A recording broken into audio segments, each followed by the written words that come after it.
Kuzuzampo, welcome to Bhutan This Week, our weekly news magazine program with me, Pupkam. Our top stories this week. His Majesty the King graces the attestation parade of the Royal Bhutan Army recruits. Businesses operating under containment mode in Phinseling sign undertaking to enhance COVID safety protocols. And wild elephant attacks continue to be an everyday struggle for Galliflu residents. His Majesty the King graced the attestation parade of the 77th group of recruits to the Royal Bhutan Army at the Military Training Centre in Tenchuling, Wandifota. The event marks a milestone in the military history of Bhutan, with the first batch of women recruits being trained in the Royal Bhutan Army.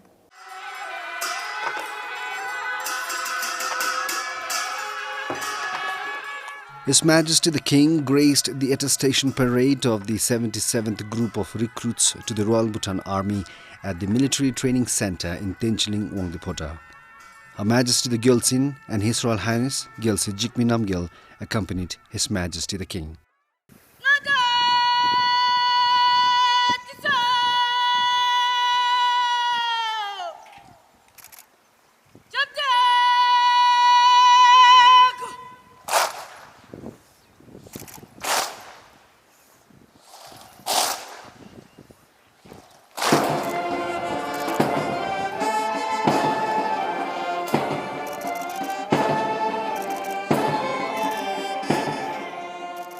The event marks a milestone in the military history of Bhutan, with the first batch of women recruits being trained in the Royal Bhutan Army. 151 men and 150 women have completed their year-long training at the Military Training Centre and will now be posted to the various wings of the Royal Bhutan Army across the country.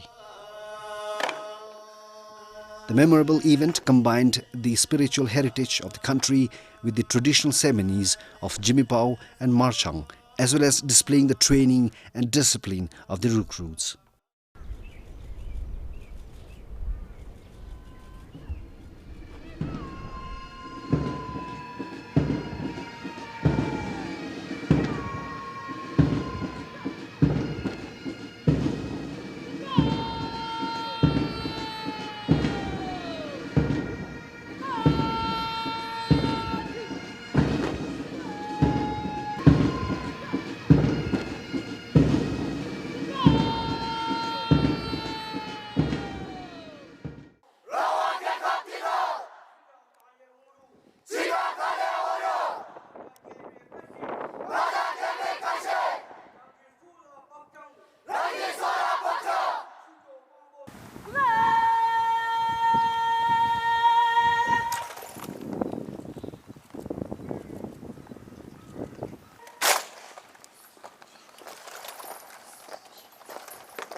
It was a proud moment for the recruits as well as their training officers and instructors as the parade, commanded by recruit Diki Tsomo, stood smartly for the inspection of the parade and offered their salute to His Majesty the King. The attestation parade of the 77th group of RBA recruits was a splendid display of the enthusiasm of young men and women who are poised to join the ranks of the Royal Bhutan Army. After His Majesty the King addressed the recruits, they presented a moving set of performances encapsulating the spirit and tradition of service of the armed forces of Bhutan and the distinguished history of the military. The event was also attended by the Prime Minister and the Chief Operations Officer of the Royal Bhutan Army. Tanden Phinso, BBS News. Commemorating the 67th birthday of His Holiness the Jikempo, the central monastic body offered 1,000 butter lamps at the Kundre of the Tashichozong. Led by the 5 Lebus, they also offered prayers for His Holiness's longevity. As part of the ceremony, 2 books, The Compassion of the Awakened One and Siddhip Devi Rimu, a collection of prayers and felicitations dedicated to His Holiness, were also released. The Compassion of the Awakened One contains a biographical sketch of His Holiness. It also includes 25 great moments and deeds of His Holiness. The other book contains prayers and felicitations from across the monk body. This is to immortalize the deeds of His Holiness so that future generations can also have access to such rich history of the country, not just orally, but in writing. In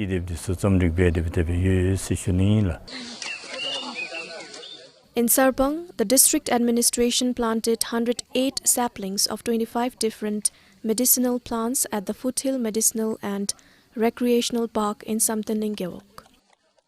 His Holiness the Jikempo was born in Lhunsi in 1955, corresponding to the 5th day of the 7th Bhutanese month. One of the earliest reforms of His Holiness as the 70th Jikempo is the initiation of Melam Chemo. In July 2000, His Holiness limited offerings including cash to the clergy during cremation ceremonies, understanding the financial burden on the poor. His Holiness also established Setar Tsokpas and provided instructions and donations to set up the same. The Jungdratsa, under the guidance of His Holiness, established a Mituplaka at the Crematorium in Thimphu. This reduced the burden on the bereaved families of not finding monks and a place to complete the funeral rites. Besides, His Holiness contributed significantly to ensuring better health services in the country through regular donations of health equipment and other supports to the health ministry. The influence of His Holiness in the preservation of art and culture is eminent through the poems, songs and music His Holiness composed. In recognition of lifetime service to the nation, His Majesty the King conferred the country's highest civilian decoration, the Order of the Druk Gyalpo, to His Holiness the Jikempo on behalf of the people of Bhutan in 2018. For Karma Wangdi, this is Sonam Pem for BBS News. The Tashiangsi District Court sentenced the Kamdar Ramjir Member of Parliament, MP Kingalode, to 5 years in prison on 13th August. Along with the MP, 5 others were also convicted for their involvement in the illegal road construction last year. The MP Kingalode was convicted of malicious mischief, breach of public order and tranquility, hindering prosecutions and violation of the Road Act 2013. Similarly, the Khamdang Mangmi Sangye was sentenced to 4 years and 3 months in prison, and 4 nephews of the MP received 3 years and 9 months prison term for their involvement in the illegal road construction. They are also ordered to pay a penalty of about 60,000 Yetum for the violation of the Environment Assessment Act. However, they can all pay in lieu of the prison term. Police arrested the MP and one of his nephews on 1st March this year for the construction of an illegal road carried out in September last year. The road was found to be constructed in a highly restricted and prohibited area despite the refusal of a construction permit by the Dzongkhag administration on 2 occasions. Following a written complaint from the Dzongkhag administration, the police started formal investigations in October last year. The case was registered in the district court in March. Sringzam, BBS News. Given the high risks of COVID-19 transmission at containment centers, stakeholders functioning under containment mode in Phintsiling are made to sign an undertaking letter. This is to ensure as well as enhance COVID safety protocols at the centers. More than 200 companies such as the mini dry port, warehouses and factories in Phintsiling function under containment mode. Before the signing, the representatives are sensitized on the responsibilities of the management team. Some of the responsibilities include identifying a focal person at the center to manage everything, frequent inspections to ensure proper protocols are followed, and proper transportation of workers for centers where the workplace and places of accommodations are separate. They were also reminded of the importance of using personal protective equipment. The frontline workers also need to get regularly tested for COVID-19 and immediately visit nearest flu clinics in case of symptoms.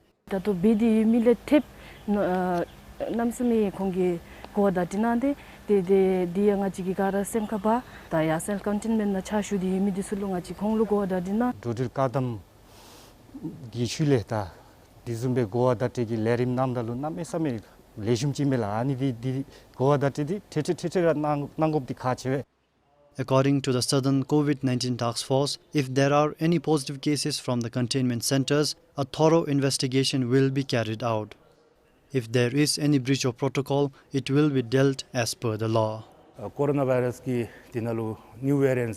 New variants of COVID-19 such as Delta and Lambda are coming up. We have to prepare ourselves for it. We feel that such programs will help people against getting infected with the virus.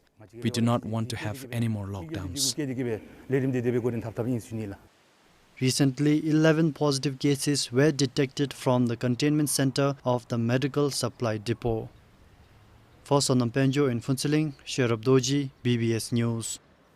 The risks of COVID-19 pandemic are heightening as new and more infectious variants of the coronavirus emerge.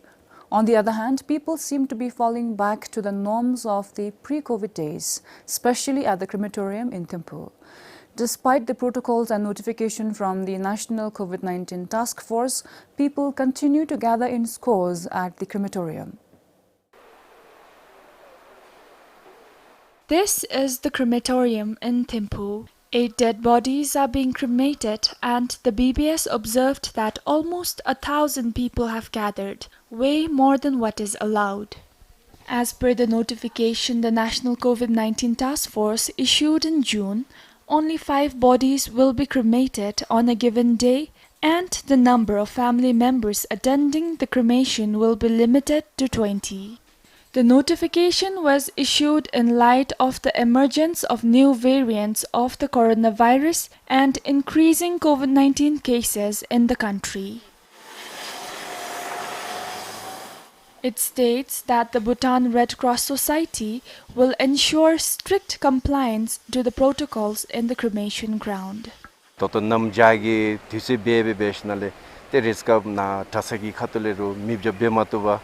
Dula nimning sumsu bematuba anibe bebe lubgalen te ani chomilesha te sakjashan sakyanomel ta ani gi shule begalen te ngachegi mit dundi gege nganga anzim bete mibjapego timme sishunibena ta migi ka ni bewashin atsichi te kamesube kajun mi kechibe de kechile mamdi omme sishunibena. He added, although limiting the number of people is challenging, they are ensuring the other safety protocols are followed strictly.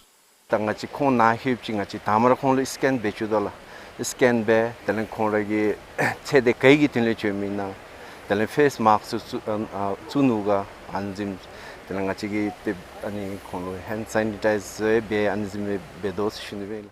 Observers say such gatherings could become a hotspot of community transmission in case a person from the crowd tests positive for COVID-19. As per the notification, inter-Dzongkhag movement of dead bodies and people for cremation is also restricted, and today only this is being followed strictly. Meanwhile, according to the National COVID-19 Task Force, amid the pandemic, the Bhutan Red Cross Society is responsible for the management of crematoriums in the country and ensuring that COVID-19 protocols are followed. However, the task force is urging people to take individual responsibility in assisting the volunteers by at least following the COVID safety protocols. Kinzanghaden, BBS News. To assist those who want to start small businesses but do not have the money, the Royal Monetary Authority has developed an initiative to raise funds from the public. Through this financial platform, the general public can donate to help set up small businesses. The platform is also extended to people with special needs and vulnerable and marginal segments of the population. When applicants apply for crowdsourcing, the RMA will first see if the applicant is eligible. Once that is sorted, the applicant and the businesses will go on the online platform known as Kinfin Financing. It is on this platform that people like you and I can contribute to any small businesses of our choice. A business will get a maximum of 500,000 Newton. Suppose a business is not able to raise the entire amount through crowdfunding. In that case, the RMA will support 15% as grant and the remaining amount as interest-free loan. However, at least 20% of the total amount needs to be raised through crowdfunding for the business to be eligible for the grant and the interest-free loans. Beneficiaries do not need collateral or guarantors. Now the interest-free loans and the grant will be financed through the Kinfin revolving fund, which has been set up by the RMA. People can also directly contribute to the revolving fund. The Kinfin platform went live today with 6 campaigns referred by several civil society organizations. The platform, supported by the Royal Securities Exchange of Bhutan Limited and the Bhutan Care Credit Limited, will host a batch of upcoming businesses every quarter. Sharaf Doji, BBS News. Made in Bhutan products now have access to the international market. They can do so through the national e-commerce portal www.bhutanmade.bt, launched recently. Cottage and small industries can now market their products beyond the borders. Though the COVID-19 pandemic has imposed physical restrictions globally, it has also opened up new doors to digital world. E-commerce recorded a significant boom in recent times. In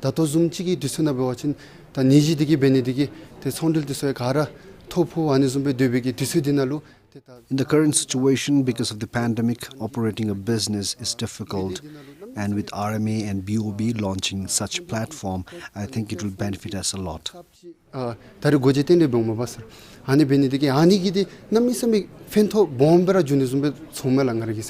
As of now, my books and the books by other Bhutanese writers, I have it in my bookstore, and then we market it locally only, within Bhutan only. We have not been able to send it outside Bhutan. Luckily, now that this platform has come up, I feel like now my work can go out. Now the works of other Bhutanese writers can also be sent out.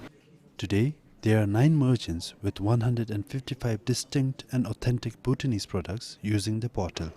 It has been almost 2 years that we have been working together. The main objective is to, of course, promote our Bhutanese products, and also we thought that it is going to benefit our Bhutanese merchants. For now, we have around 70 stakeholders on board. RMA as institutions, we take a lead in coordinating, supporting and everything.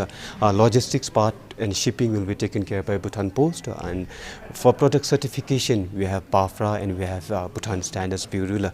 And for the licensing, e-commerce guidelines, e-commerce policies and awareness, we have Ministry of Economic Affairs. The portal will be managed and operated by the BOB for 2 years. After that, it will be outsourced to interested entrepreneurs or other state-owned enterprises. Ishidoji, BBS News. Once again, dealing with wild elephant attacks has become almost an everyday struggle for some Gelifu Gewok and Tomde residents. After a gap of around 2 years, the tuskers reappeared in herds in the areas last month. And according to some residents, their numbers have increased as well. This time, it was in Pemathang.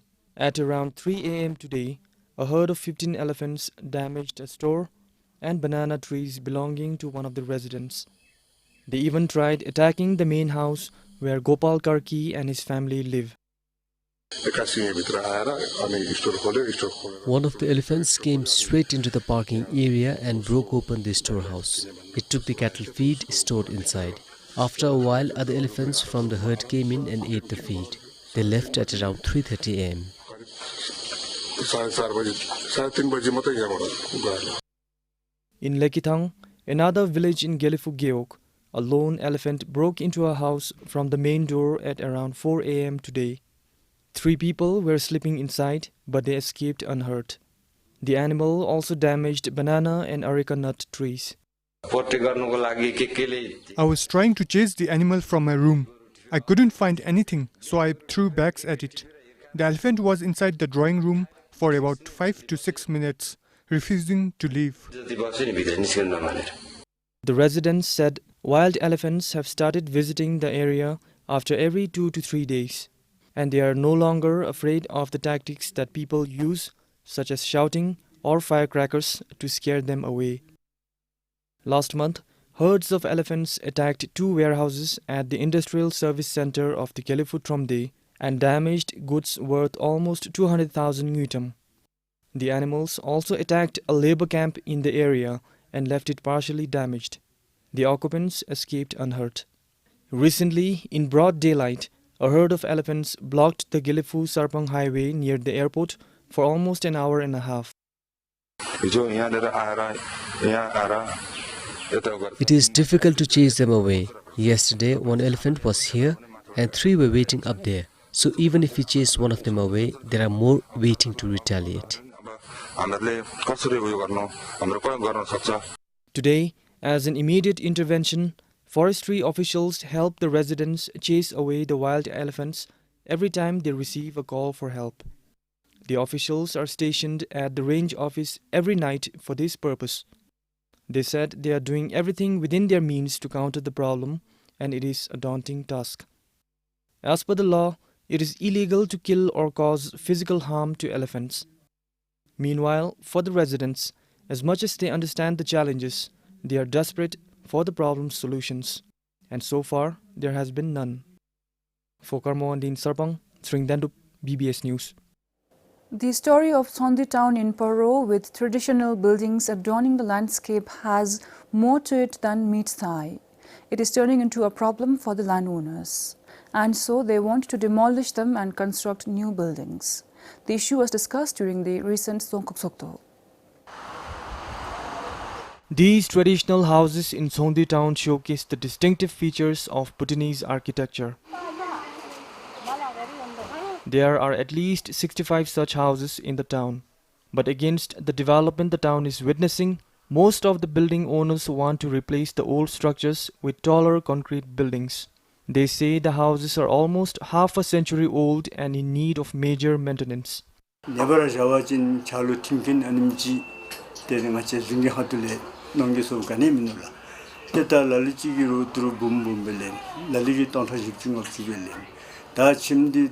Goshop Kanemi, Teta Legend Chapkisawachin, Tizing Hatule, Randuki Lusuve Japusi, Ronald Lusu Jani Javala, the Divodo, Vivasilana, Porumila. Despite being the houses in the town, they get a very low loan from the financial institution, so they came up. According to the district's development regulatory officer, the need to maintain the town's traditional architecture has been there for over a decade now. It has become critical to the town's unique identity. The Ministry of Works and Human Settlement khondongachi yuguchi sunibedola through DTB the hani khonginale ani order the revoke be suwachin then karalo shonyambe 5-story page in naslabe, then we have to wait for their responses. Besides, the recent Dzongkhag Sokdo resolved to ask the Works and Human Settlement Ministry to explore incentives for traditional building owners. For Namgyoachu in Paro, Sringdandup, BBS News. To ensure quality and sustainable developmental activities in the district, the Dagana District Administration has been closely monitoring its public construction works since the beginning of the year. And until June, its monitoring committee penalized and rectified 10 major projects in 11 geoks. Recently, the committee penalized a contractor constructing a classroom at Daga Higher Secondary School. The team found that the concrete works lacked curing, meaning the concrete had inadequate moisture, temperature and time to achieve the desired properties for its intended use. The Dagana Zongda said the rectification works would cost the contractor a loss of about 1.6 million Newton. It is unwise on our part to waste public resources by entertaining substandard public developmental works. Often, most public structures have to be repaired after a few years of their construction. It is a huge loss to the government. If developmental works do not require frequent maintenance, we can use that budget for other upcoming projects.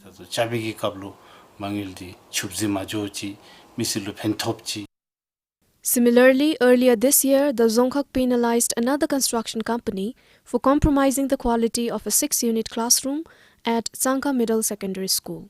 The contractor was asked to dismantle and rebuild the partition walls.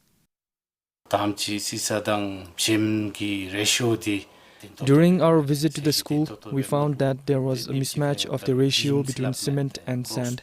And then, the concrete crossbeams, which are supposed to be completed in a day, were prolonged based on convenience. So we had to direct the contractor to rectify the works after dismantling the substandard works. Besides, earlier this year, the district formed an assessment and verification team to bring reforms in the handing-taking process of any developmental works. This will allow the team to carry out necessary rectification works before the actual handing-taking process.